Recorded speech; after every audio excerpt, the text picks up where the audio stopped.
مجھے جو ہے کیونکہ بہت برس ہو گئے ہیں ایک خاص کام ایک خاص جہت میں کرتے ہوئے، تو مسلسل مطلب 40 برس کے تجربات سے اور اسی دوران میں ہونے والے واقعات کو دیکھتے ہوئے اب مجھے یہ خیال ٹھیک معلوم ہوتا ہے، یا یہ حکمت عملی جو ابھی عرض کرنے جا رہا ہوں یہ زیادہ مصلحت رکھتی ہے کہ ہم چیزوں کو زبردستی کا نظریاتی فریم نہ دیں۔ اس کو میں عرض کرنا چاہتا ہوں کیونکہ ہم سے یہ بہت بڑی غلطی ہو رہی ہے دور جدید میں، جہاں انسان نے چیزوں پر تصرف بے انتہا حد تک بڑھا لیا ہے، اور ایک ایک چیز جو ہے وہ 5 علوم کا موضوع بن چکی ہے، اور وہ 5 زاویوں سے چیز کو دیکھ کر اس کے 50 فائدے نکال رہے ہیں۔ ہم وہاں بیچ میں داخل ہو کہ جب ہم اس چیز پر کوئی مذہبی موقف دیتے ہیں تو وہ مضحکہ خیز ہوتا ہے، کیونکہ وہ چیز ہم جانتے ہی نہیں ہیں، اور اس چیز کو مفید بنانے کے لیے ہمارا کوئی اس میں حصہ ہی نہیں ہے اس روایت میں، تو چیز کو نہ ہم نے قابل شناخت بنایا، نہ اس کی افادیت کو انسانوں کے لیے دریافت کیا، نہ اس پہ ایسا تصرف قائم کیا کہ وہ چیز جو ہے وہ ہمارے علم کے تابع ہو جائے، یعنی ہم اس کے بارے میں جو تصور رکھتے ہیں یا اس کے میکینکس کے بارے میں جتنا علم حاصل کر چکے ہیں، وہ علم جو ہے وہ اپنے آبجیکٹ پہ ڈومیننس اختیار کر جائے۔ تو اب انسانی ذہن کی حکومت کو اور ذہن اور اس کے موضوع کے درمیان تعلق کو ذہن کے حق میں جتنا کر لیا گیا ہے اس کی مثال پہلے نہیں ملتی۔ اب ہم پریمیٹو ذہن کے ساتھ ایک غیر متعلق دماغ کے ساتھ اور اپنے ایک انتہائی محدود سے ناقابل توجہ کردار کے ساتھ جب ان چیزوں پر ہونے والے مباحثے میں دخل دیتے ہیں اور اس پر حکم بننے کی کوشش کرتے ہیں، تو وہ بہت زیادہ مطلب تباہ کن ہے، اور یہ ایک تخریبی عمل ہے کہ خود کچھ کرنا نہیں ہے، جو کچھ کر رہے ہیں ان پہ جا کے فیصلے سنانے ہیں۔ تو اس کے لیے آج ابھی بات کریں گے، تو مطلب بات جو کریں گے اس کا پس منظر یہی ہے کہ یہ جو بہت زیادہ مذہبی اصطلاحوں میں بات ہو رہی ہے، یہ آج کل زیادہ ہو رہی ہے، پہلے ایسے نہیں ہوتی تھی، بلکہ صحابہ کے مکالمے ہیں، ہمارے سلف کی آپس میں گفتگویں جو ہوا کرتی تھیں ان میں اتنا زیادہ مذہبی اصطلاحیں نہیں استعمال ہوتی تھیں جتنی کہ آج کل ہوتی ہیں۔ تو اس میں مشکل یہ ہے کہ اگر ہم مذہبی اصطلاحوں میں علوم کے صحیح یا غلط ہونے کا فیصلہ کریں گے علوم کے، تو وہ ہمارے لیے کاؤنٹر پروڈکٹیو ہو جائے گا، اور پھر جس علم کے ساتھ، جس شعور کے ساتھ اور جس کردار کے ساتھ ہم دنیا کو بنانے بگاڑنے والی ایک پوری کازمک اسکیم میں دخل دیتے ہیں، تو وہ تو بہت ہی مطلب مضحکہ خیز حرکت ہے کہ مجھے کٹیا کا تجربہ ہے، میں کازموس کی لوکیشن کو جو ہے وہ کٹیا کے نقشے پہ فرض کر کے اس پہ حکم لگا رہا ہوں، تو اور پھر ہمیں اندازہ ہی نہیں ہے، یعنی ہمیں سے مراد یہ کہ ہمارے مذہبی طبقات تو ماشاءاللہ خود کچھ ثابت قدمی برت رہے ہیں، دکھا رہے ہیں، لیکن ہمارے اندر جو اب وہ طبقات جو پیدا ہو گئے ہیں جو مذہبیت کی ہر علمی عملی صورت کو مطلب تختہ مشق بنائے ہوئے ہیں، وہ خود بھی یہ نہیں جانتے، خود بھی نہیں سمجھتے، کیونکہ ظاہر قومی ذہن مذہبی اور غیر مذہبی دماغوں میں مشترک ہوتا ہے، تو وہ نہیں جانتے کہ اب جو سوال ہے وہ اس طرح کا نہیں ہے کہ اس بات وجود باری تعالیٰ پر دلائل دو یا انکار کی دلیل طلب کرو۔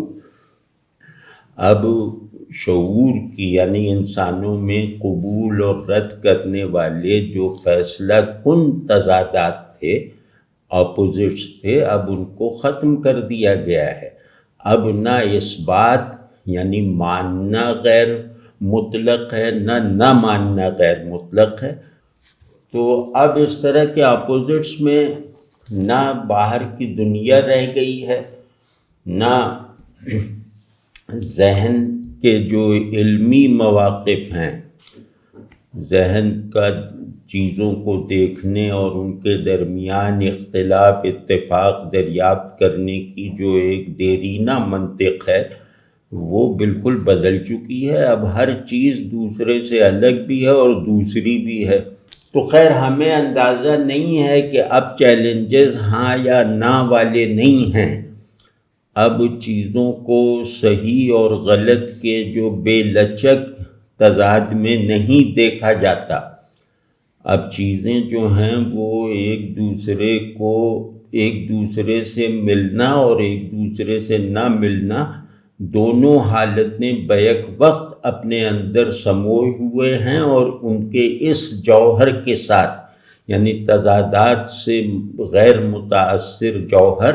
کے ساتھ اب ان کی علمی تشکیل بھی ہو رہی ہے، ان کی سائنسی پوزیشن بھی متعین ہو رہی ہے، اور ان کے تمام جو بھی ہمارے لیے افادیت ہو یا ضرر ہو سکتے ہیں وہ سب اس پرسپیکٹو سے اب جنم لے رہے ہیں۔ تو علم جو ہے جیسے کہ ہم جانتے ہوں گے انشاءاللہ کہ علم جو ہے وہ تصور وجود سے، تصور شے سے پیدا ہوتا ہے، اور پھر اسی تصور شے کو جو ہے یا تو شے پر غالب کرتا ہے یا اپنے تصور شے میں اصلاح کے تسلسل کو جاری رکھتا ہے۔ تو اب وہ آبجیکٹ ہی وہ ہمارے تصورات کے مطابق نہیں رہ گیا، تو اب وجود کی کوئی بھی فلسفیانہ یا نفسیاتی یا سیاسی یا سماجی تعبیر وہ کسی بھی طرح کی کوئی معنویت نہیں رکھتی، کیونکہ وہ خارج میں اپنا مصداق نہیں رکھتی، اپنی قبولیت نہیں رکھتی۔ تو اب وہ وقت گزر گیا ہے، اب جو اصل خطرہ ہے یا جو اصل چیلنج ہے، چاہے تو اسے خطرہ سمجھیں اور چاہے تو مطلب اس سے ہم آہنگ ہو جائیں، مطلب مسئلہ نہیں پھر، لیکن اگر یہ جو ڈی ہیومنائزیشن یعنی آدمی سے آدمیت یعنی بایولوجیکل اور ذہنی آدمیت منہا کرنے کا جو اب عمل شروع ہو چکا ہے اور مستقبل میں بہت سارے غیر متوقع نتائج پیدا کرے گا، تو اس لہر کو کیسے روکا جائے، اس وقت مسئلہ یہ ہے۔ تو اب اس میں جو ہے اگر میں اس مسئلے کو فیس نہیں کر رہا یا اس چیلنج کو جو ہے وہ اس سے محفوظ رہنے یا اس پر غالب آنے کی سرگرمیوں میں اپنی ساری دماغی اور اخلاقی اور عملی قوت کے ساتھ یکسو نہیں ہوں، تو ظاہر ہے پھر تو میرے لیے مسئلہ ہی نہیں ہے نا، پھر یہ چیلنج ہی نہیں ہے، کیونکہ اگر میں چیلنج کی حیثیت سے یا خطرے کی حیثیت سے اس امکان کو قبول کر لوں تو میرے اندر ایک پورا نظام، ایک پورا رد عمل ہے، میرے اندر حفاظت کی ایک بہت ہی گہری اور بالکل ان کمپرومائزنگ حص ہے وہ بیدار ہوگی، ظاہر ہے شیر آ گیا ہے تو اب اس سے بھاگنے یا لڑنے کا فیصلہ کرنے میں کوئی غور و فکر تھوڑی کرنا پڑتا ہے، وہ آدمی اپنا دفاع کرتا ہے، اور دفاع کا جو بھی اس کے اندر جو بھی جتنی بھی قوت ہے وہ ایک لمحے میں عمل میں آ جاتی ہے۔ تو اگر اس طرح کی حساسیت نہیں ہے تو اس کا مطلب یہ ہے کہ ہم ہر وہ چیز بننے کو تیار ہیں جس چیز میں دنیا ہمیں ڈالے رکھنا چاہتی ہے، یا ہم ہر اس صورتحال میں ایٹ ایز رہنے کی صلاحیت رکھتے ہیں جو صورتحال چاہے ہمارے نظریات ہمارے عقائد سے متصادم ہو، یا اس کے لیے اگر ہمیں اپنی آدمیت کی بھی قربانی دینی پڑے،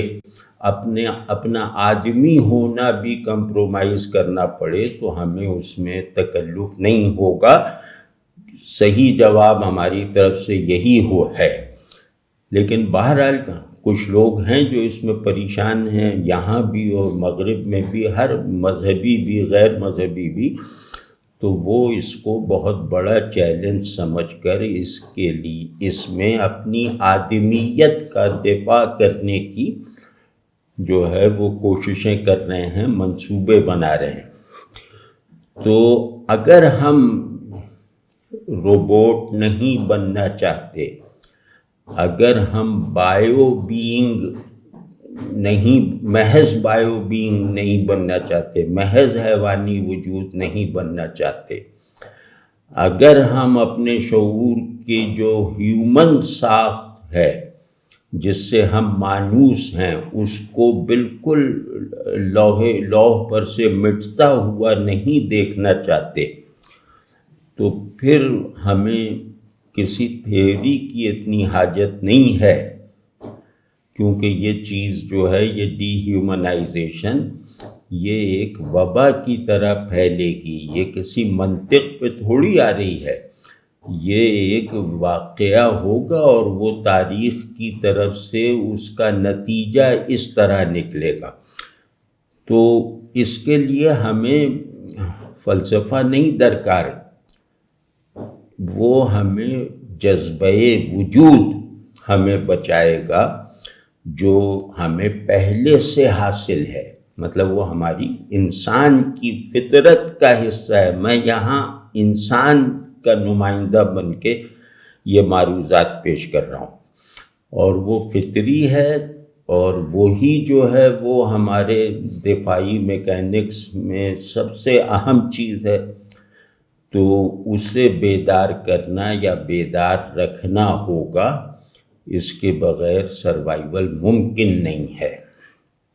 اور پھر یہ جیسے میں نے شروع میں کہا کہ کچھ نظریات رٹے ہوئے کلمات کی گردان اب کافی نہیں ہے، جیسے کہ عرض کیا نا کاؤنٹر پروڈکٹیو بن چکی ہے۔ آج ہمیں سب سے پہلے اپنی آدمیت کی حفاظت کرنی ہے، اور نظریاتی اور اعتقادی دفاع وغیرہ کی تیاری اس کے بعد خود بخود ہوتی رہے گی، کیونکہ نظریہ اور عقیدہ وغیرہ جو ہے وہ انسان اس کا مخاطب ہے، تو پہلے اپنے آپ کو اس کا کوالیفائڈ مخاطب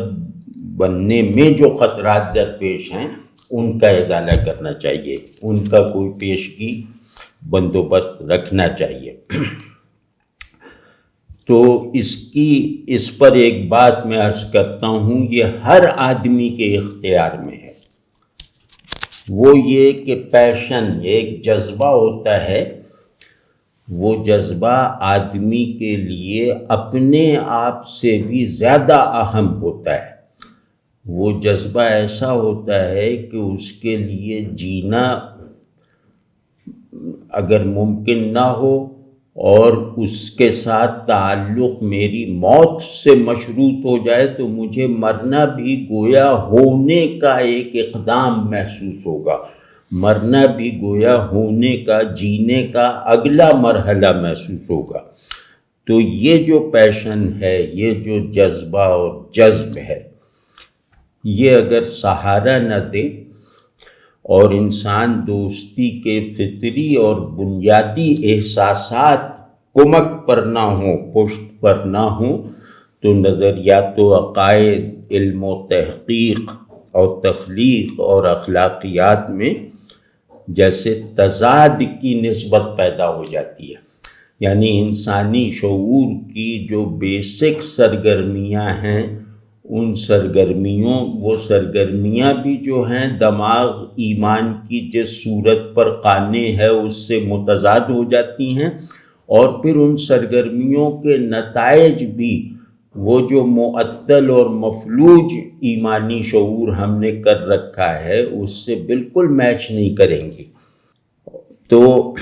اس صورتحال کا نتیجہ یہ نکلتا ہے کہ ایمان میرے شعور کا فعال مرکز نہیں، نظریہ کوئی آئیڈیا میرے شعور کا مربی نہیں ہے، کفیل نہیں ہے.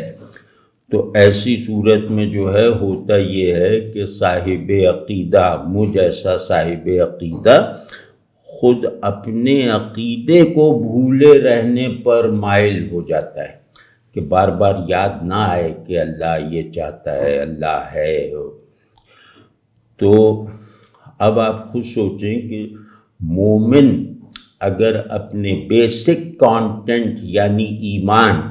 اور اپنی بنیادی ضرورتیں یعنی ایمان کے تخلیقی اور علمی اور عملی اور اخلاقی نتائج کو پروڈیوس کرتے رہنے کی ذمہ داری نہیں لیتا تو پھر کیا وہ کس چیز کا دفاع کرے گا؟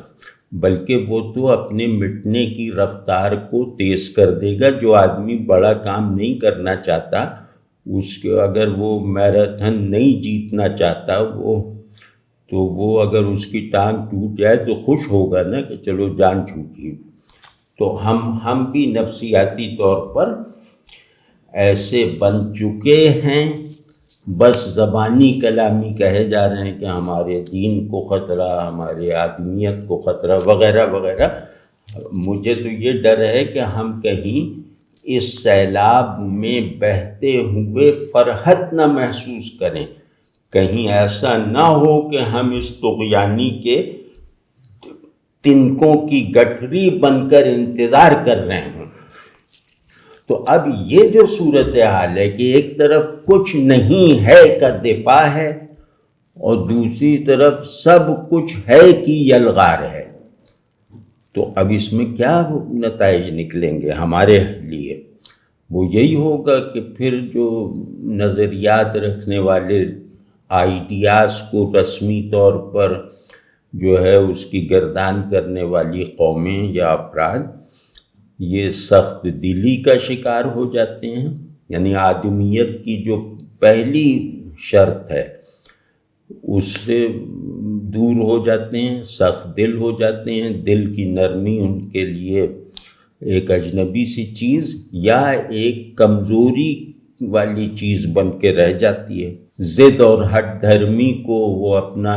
مورچہ بناتے ہیں اور اپنے عقائد کا دفاع خود بھی ضد سے کرتے ہیں، ہٹ دھرمی سے کرتے ہیں، اور دوسروں کو بھی یہی سکھاتے ہیں کہ بالکل کان نہ دھرو، یہ فلاں ہیں، یہ فلاں ہیں، اور ان کو یہ سمجھو وہ سمجھو، مطلب یہ جانور ہیں، ہم انسان ہیں. اور پھر بے عملی پیدا ہو جاتی. آئیڈیا اگر متحرک اور روشن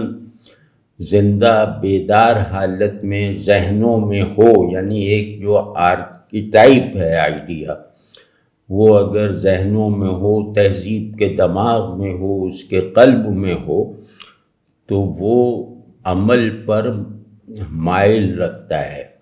وہ قوموں کو ایکٹیو رکھتا ہے تاکہ میرے نظام العمل میں آنے والا ہر لمحہ میرے علم کے تسلسل میں جو ہے وہ صرف ہونے والی ہر آن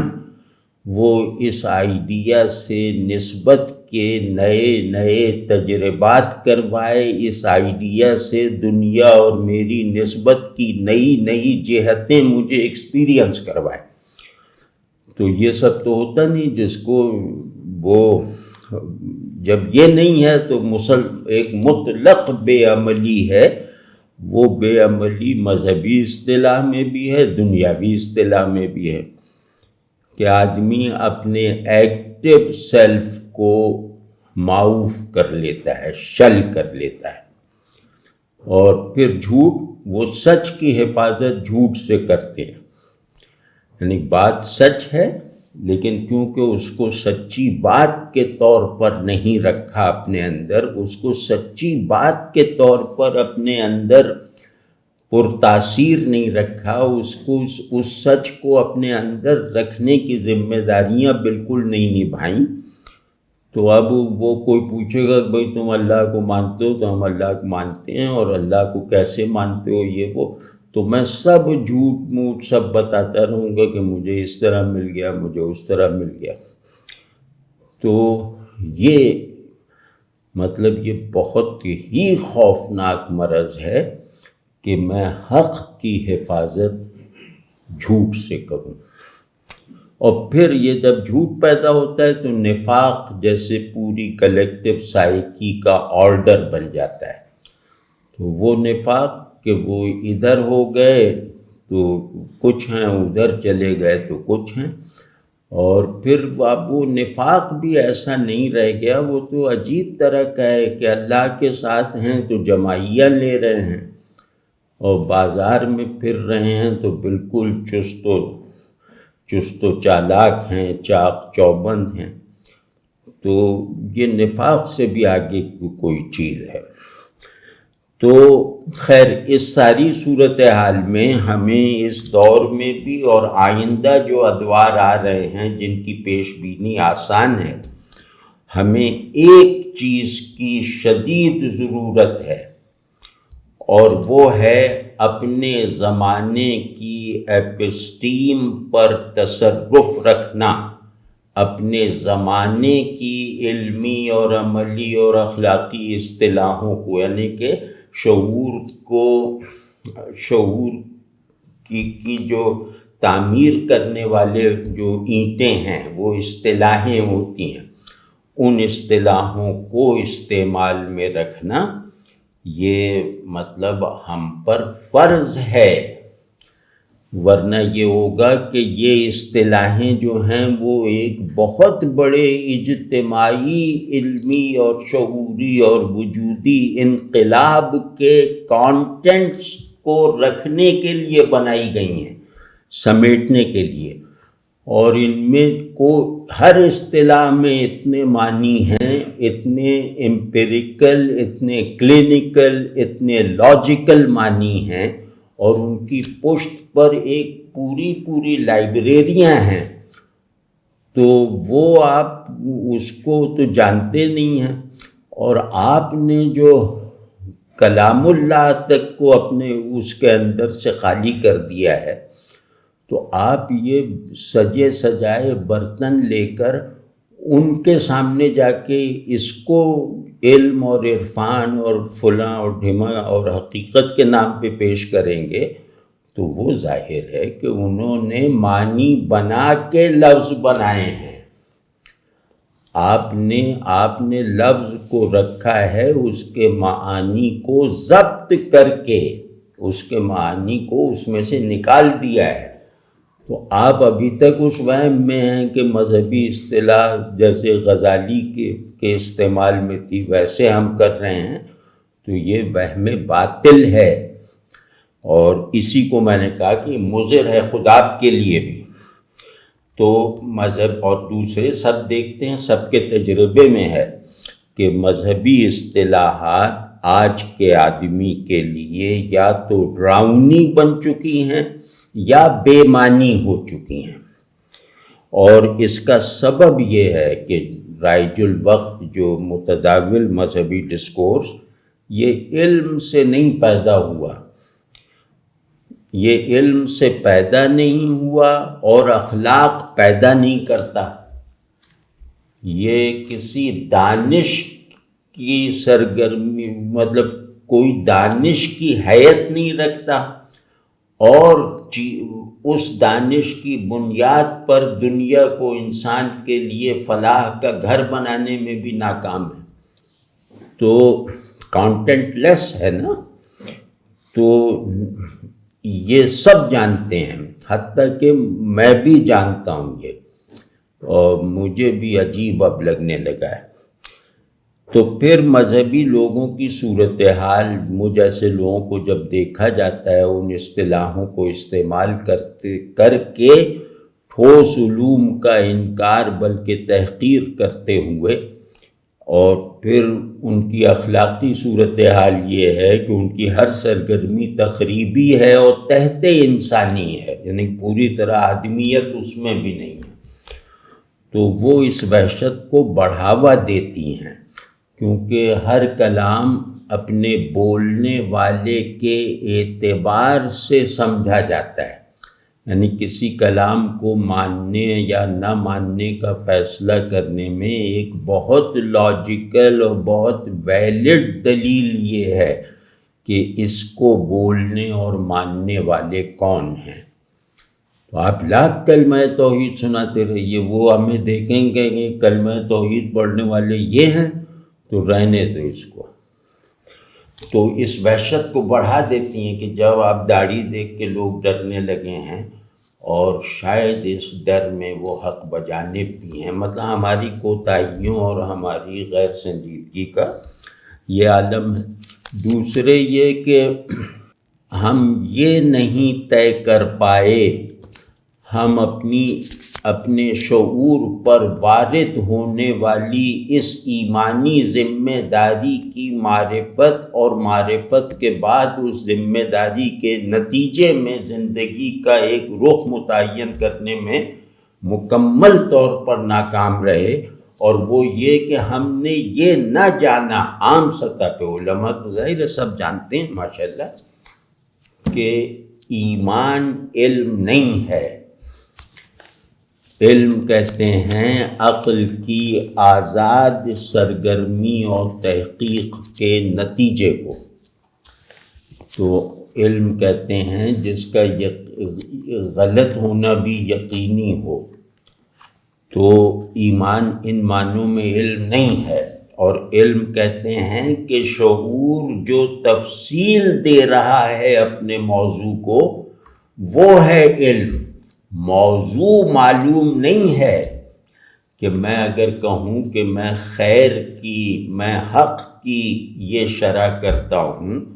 میں فلاں بہت بنیادی وجودی قدر یا حقیقت کی یہ تفسیر کرتا ہوں، تو علم ذہن میں موجود اس شے کا نام نہیں ہے، وہ تو میرا مسلمہ ہے۔ علم اس میں جو میرا شعور تفصیلات داخل کرتا ہے اسے کہتے ہیں علم، یعنی علم ذہن کے فاعلی کردار سے پیدا ہوتا ہے، اور نامکمل، ہمیشہ نامکمل رہنا اس کی تقدیر ہے، اور ہر صورتحال میں فالسیفائبلٹی کا امکان اس کا جوہر ہے۔ تو ہم نے وہ عجیب وہ کر دیا کہ وہ مطلب علم کو اس کی اصلی ساخت، علم کو اس کے اصلی میدان سے کاٹ کر وہ غیب پہ وارد کر دیا، جہاں علم کا کوئی ذریعہ ہمیں حاصل ہی نہیں، ہمیں تو خبر حاصل ہے، اور اس خبر پر جو ہے وہ یقین کر لینے والی ذہنی آمادگی اور قلبی تسلیم حاصل ہے۔ باقی میرا کام تھا کہ میں اس دنیا میں اپنے تصرف کو بڑھاؤں، اس دنیا کو خیر کی جگہ بناؤں، اس دنیا کو عافیت کا گھر بناؤں، اور اس دنیا میں اپنے ذہن اور یعنی کہ اپنی زندگی، اپنے وجود کے مفادات کو پورا کرنے کے نئے نئے راستے نکالوں۔ سوئی تو ہم بناتے نہیں ہیں اور جنت بانٹنے کے دعوے دار ہیں، تو کون اس کو مانے؟ مطلب ہمارے زبان سے نکلی ہوئی جنت ان کی بنائی ہوئی سوئی کے مقابلے میں بے معنی ہو جائے گی نا، کہ سوئی آپ ہم سے مانگتے ہیں اور کہتے ہیں کہ یا تو قرض دے دو یا اس کی قیمت کے طور پہ جنت لے لو، تو کون سنے گا یہ سب باتیں؟ تو اس میں جو یہ جیسے ٹکڑے ٹکڑے کر کے میں نے ایک بات عرض کی ہے، تو اس میں اگر ہم مربوط انداز سے سوچیں اور کچھ کرنا چاہیں تو ایک تو یہ کہ یہ بات یقینی ہے کہ انسان بھی بدلتا رہتا ہے اور اس کے باہر کی دنیا بھی تبدیل ہوتی رہتی ہے، یہ قانون ہے۔ اور ایسی تبدیلی جس کی بنیاد پر یہ کہنا کہ آدمی بدل گیا ہے، دنیا بدل گئی ہے، یہ لوکل نہیں ہوتی، زیادہ تر آفاقی ہوتی ہے، یعنی تاریخ کے فیصلے کی طرح ہوتی ہے، اور اس سے غیر متاثر رہ جانا کسی قوم کے لیے ممکن نہیں ہوتا۔ ہاں، افراد ہوتے ہیں جو تبدیلیوں کو ریزسٹ کرتے ہیں، اور ان کی ریزسٹنس کے نتیجے میں اس تبدیلی کا جو ایک آفاقی دباؤ یا اجتماعی پریشر ہوتا ہے وہ کم ہو جاتا ہے یا ختم ہو جاتا ہے، وہ ایک الگ نظام ہے۔ تو اس ایسی تبدیلی سے جو آفاقی ہے، اٹل ہے، اس سے بچنے کی خواہش تو کی جا سکتی ہے اور اس سے لڑا بھی جا سکتا ہے، مگر ان دو صورتوں میں بھی یعنی ہم تبدیلی سے لڑ رہے ہیں، اس کے باوجود اس تبدیلی کے ذہنی اور نفسیاتی اثرات سے مکمل طور پر غیر متاثر نہیں رہا جا سکتا۔ آپ سمجھ جائیں نا کہ تاریخ جو ہے وہ تاریخ تبدیلیوں کا کارخانہ ہے نا، تو تاریخ اکھاڑے کی طرح ہے جس میں لڑنے والے پہلوانوں کے جسم پر ایک ہی مٹی لگی ہوتی ہے، اور دونوں کا اپنا اپنا نظریہ پہلوانی چاہے جو کچھ بھی ہو، انہیں اس اکھاڑے کے قواعد و ضوابط کی پابندی کرنی پڑتی ہے، چاہے وہ کسی بھی فن پہلوانی کے وارث ہوں، ان کے کچھ قاعدے اور ہوں، لیکن اس اکھاڑے میں آ کر ان کو اس اکھاڑے کے قواعد و ضوابط کی پابندی کرنی ہے، یعنی ہار گئے تو فیصلہ ہو گیا، ہار کا تو ہار ماننی ہے۔ تو ہاں، یہ ضرور ہے کہ ایک مطلب اس تشبیہ کو میں رہتے ہوئے عرض کر رہا ہوں کہ ایک شہزور ہے جو ان قواعد و ضوابط کی پابندی خوش دلی سے کرتا ہے، ایک پہلوان ایسا ہے، اور دوسرا جو ہے وہ ناگواری سے کرتا ہے، لیکن کرنی دونوں کو پڑتی ہے۔ تو انسانوں کا معاملہ بھی ایسا ہی ہے، کبھی بالکل سطحی نظر سے بھی دیکھیں، یہ کوئی تھیوری نہیں ہے، یہ کوئی فلسفہ نہیں ہے، یہ جیسے انسانوں کا مشترک تجربہ ہے جو تیقن کے درجے کو پہنچا ہوا ہے۔ تو انسان بھی ایسے ہی ہے کہ تاریخ کے اچھے برے فیصلے کو پوری آمادگی کے ساتھ قبول کر لیتا ہے، ایک گروہ یہ ہے، اور دوسرا جو ہے وہ اسے ماننے سے انکار کر دیتا ہے،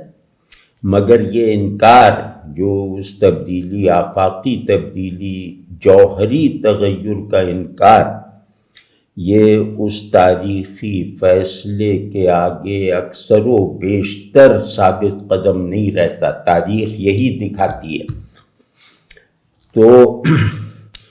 تو ثابت قدم نہ رہ پانے کی وجہ سے وہ کمزور پڑتے پڑتے بالآخر ایک ایسے اقرار میں بدل جاتا ہے، وہ انکار، وہ پہلے والا انکار جو پہلے تو جبری ہوتا ہے، پھر کچھ شرائط کے ساتھ اختیاری بن جاتا ہے، اور بالآخر یہ اقرار انکار کا ماضی رکھنے والوں میں اتنا رچ بس جاتا ہے کہ اس کا جبری اور اختیاری ہونا دونوں جہتیں فراموش ہو جاتی ہیں، وہ گویا وہ ہمارے نظام ہست و بود میں داخل ہو جاتا ہے۔ تو یہ ٹھیک ہے، میں معافی چاہ رہا ہوں، آج رسمی باتیں ذرا آج ہم چاہ رہے ہیں کہ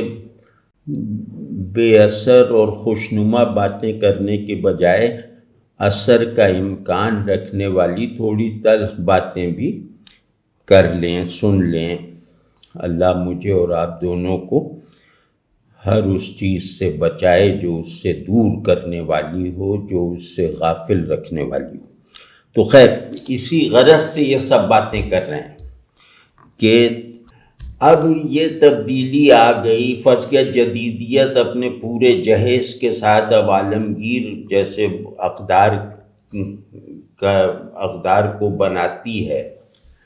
یا وہ پہلے کی اقدار کو رد کرنے کی ساری قوت اب اس کے پاس ہے، تو اسے چیلنج کرنے والے عناصر بھی موجود ہیں جو جدیدیت کو للکارتے رہتے ہیں اور اپنے اپنے طور پر اس سے بچنے کی کوششوں میں پوری طرح سنجیدہ ہیں۔ تو یہ جو لڑنے والے عناصر ہیں یہ بھی دو طرح کے ہوتے ہیں، ایک وہ جو تغیر کو، چینج کو ثبات یعنی فکسٹی یا پرماننس کے دائرے میں رکھنا چاہتے ہیں، اور دوسرے وہ جو تبدیلی کو مطلق اصول تو مانتے ہیں مگر تبدیلی کے ہر عمل کو، تبدیلی کی ہر صورت کو قبول نہیں کرتے۔ تو یہ لوگ، بلکہ زیادہ صحیح لفظوں میں یوں کہا جائے کہ وہ تہذیب جو تبدیلی کو ثبات کی اساس پر رکھنا چاہتی ہے، وہ آدمی اور دنیا کے بارے میں چند مستقل اور مطلق تصورات کی وارث ہوتی ہے۔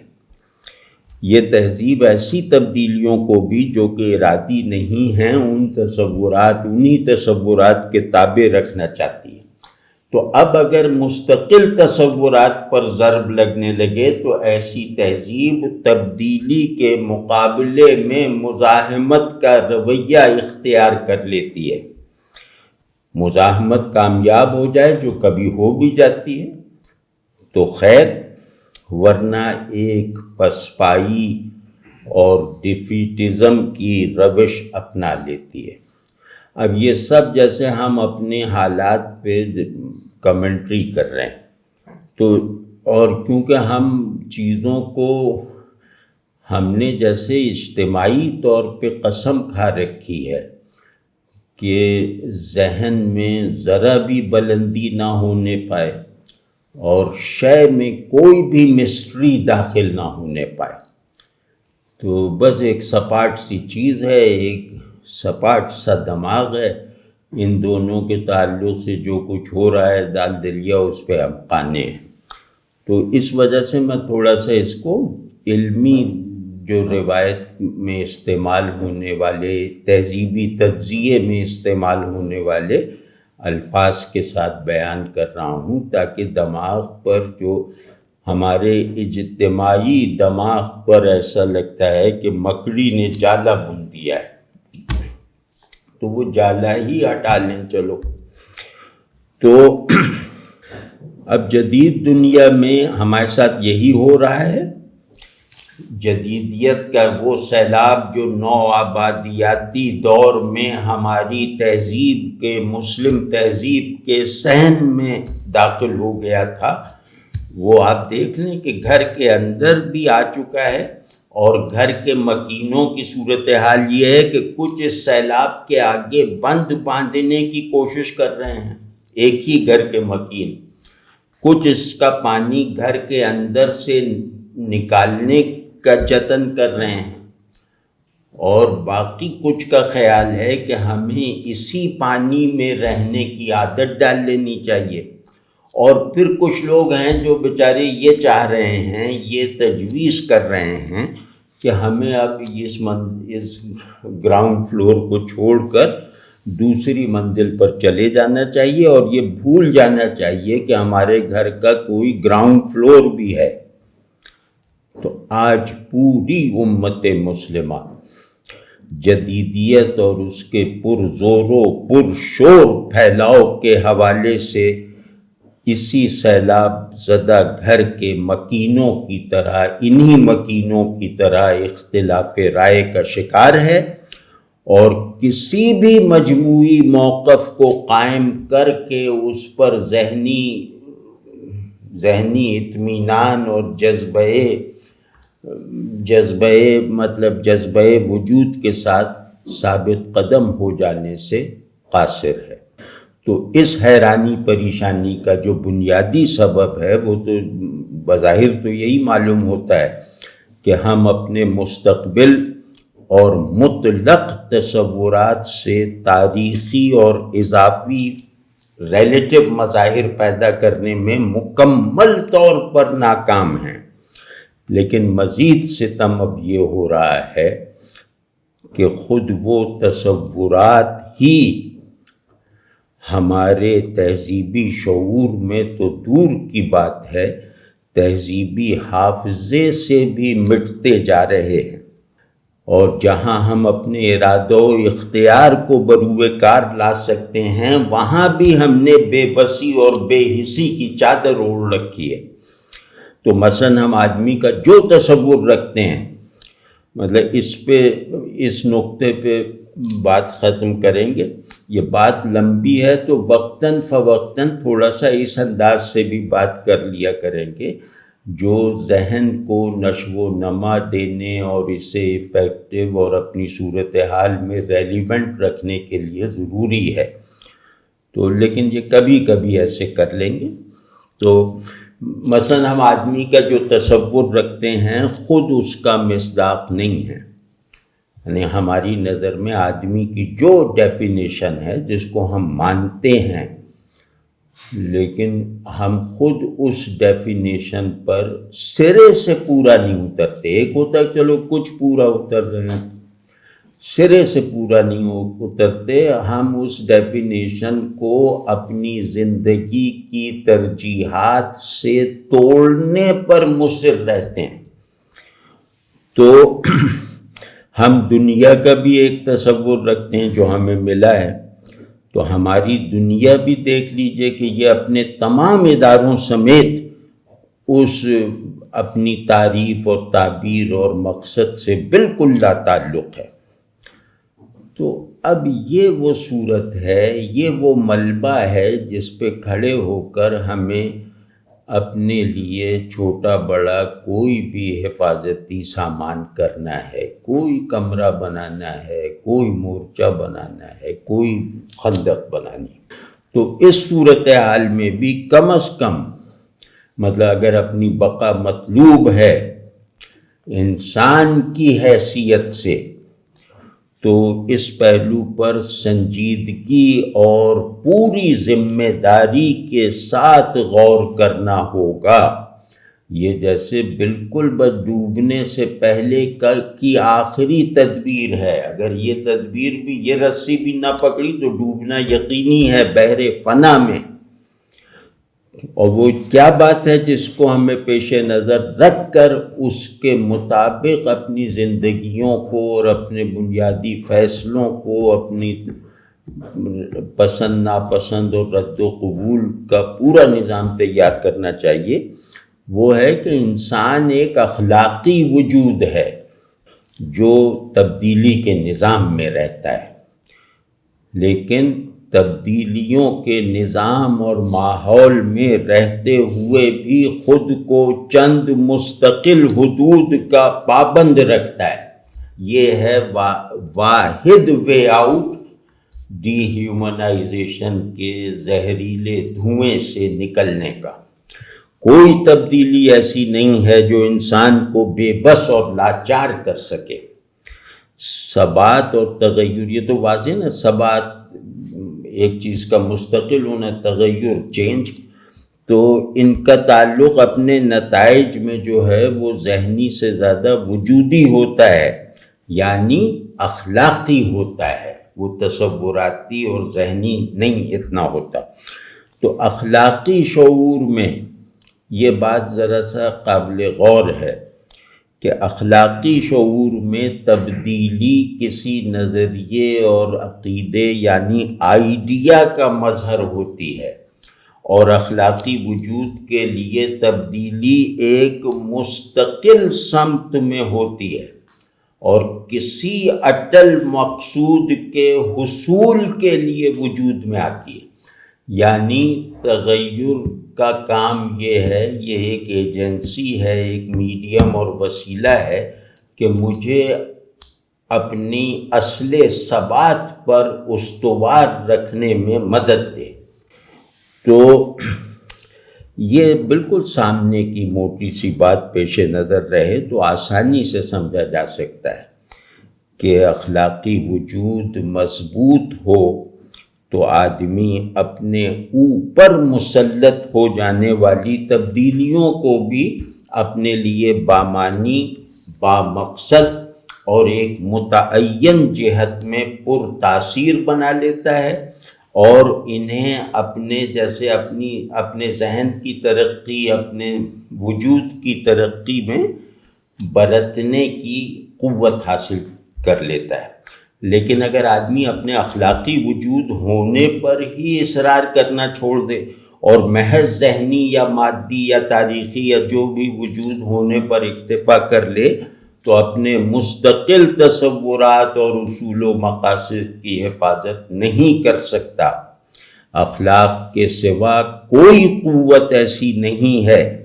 جو آدمی کے اندر ذہن و قلب، نفس اور ارادے دونوں کو، سب کو اتفاق و اتحاد کی حالت میں رکھ سکے۔ انسان اپنی کلیت کے آرڈر میں، اس نظم میں، اس آرڈر کو پوری طرح فعال رکھے بغیر تبدیلی کے ہمہ گیر ماحول کو اپنے لیے سازگار نہیں بنا سکتا۔ یہ میرے خیال میں یہ اٹل ہے، اور کلیت کا یہ نظم، یعنی میں پورا کا پورا ہوں، میرے پورا پن ایک آرڈر کی طرح ہے۔ تو یہ جو آرڈر ہے یعنی کل آدمی اور کامل انسان کا سارا ڈائنمک در و بست اخلاقی ہے۔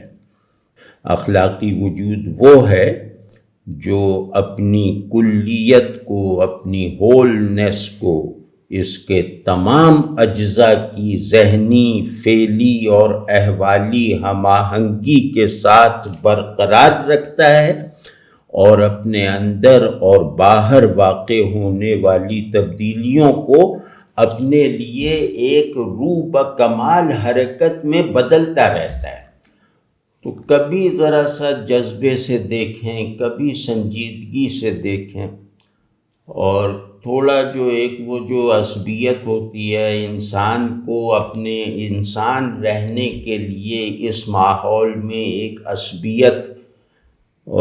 اور ایک حمیت بھی درکار ہے، تو ذرا اس کو اپنے اندر پیدا کر کے دیکھیں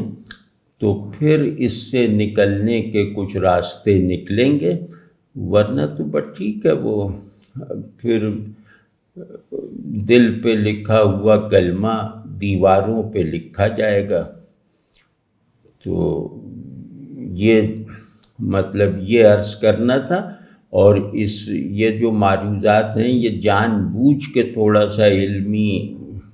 انداز سے کیے تاکہ ہمارا بہت بڑا دینی ضرر اور ہماری بہت ہی بڑی روحانی بیماری اور دینی نقص یہ ہے کہ ہم اپنے ذہن کی نشو و نما سے بالکل غافل ہیں، چاہے مذہبی ہوں چاہے غیر مذہبی ہوں۔ ہم سب لوگ جو ہیں وہ، مجھے تو یہ ڈر یہ ہے کہ کل کوئی یہ نہ کہہ دے کہ 10 لفظوں سے زیادہ کی زبان نہیں ہونی چاہیے۔ تو یہ سب بہت مشکل ہے، بہت مشکل ہے، میں تو خیر یہ سنتا ہی رہتا ہوں، لیکن یہ کہ ہر وہ بات جو مجھ سے کچھ سوچنے کا تقاضا کرے وہ مشکل ہے۔ تو اب ظاہر ہے کہ ہر بات جب مشکل ہے تو میرے ذہن پہ تو جیسے وہ سوچنا بھول جائے گا، اس کی خلاقی ختم ہو جائے گی، اور انسانی ذہن کا جو پڑوسی ہے یعنی لفظ یعنی زبان، ان دونوں کے درمیان جو ہے وہ ایک ایسا جھگڑا کھڑا ہو جائے گا کہ جو پھر کبھی حل نہیں ہو سکے گا۔ تو ہم نے لفظوں کو ویران کر لیا ہے، اسی وجہ سے ہمارے ذہن سنسان اور ہمارے باطن اجڑ گئے ہیں۔ تو وہ خیر وہ ایک الگ بات ہے، لیکن یہ کہ اس کو اس سطح کو بیدار کیے بغیر، دماغ کو واقعی انسانی دماغ بنائے بغیر ہم دین میں بھی رہیں تو کیا ہے، دنیا کے بھی ہو جائیں تو کیا ہے۔ یہ ہماری موجودہ صورتحال ہے، اور ہم میں سے ہر ایک پر لازم ہے کہ ہم ایک کام بس کر لیں، وہ دنیا سے یہ کہلوا لیں کہ مسلمان جیسا با اخلاق ہم نہیں بن سکتے۔ علم وغیرہ میں تو بہت دیر لگ جائے گی نا، یہ میرے لیے تصدیق ہے، میرے صحیح مسلمان ہونے کی یہ تصدیق کا کلمہ ہے کہ واقعی اسلام لانے کے بعد اخلاق جو ہے وہ اپنے جیسے ایسنس کا اظہار کر دیتا ہے، اور اسلام لائے بغیر آپ جتنے فلسفے اخلاق پر عمل کر لیں، ان جیسا با اخلاق وجود نہیں بن سکتے۔ یہ میری اور آپ سب کی ذمہ داری ہے، اور اس ذمہ داری کی طرف متوجہ ہوں۔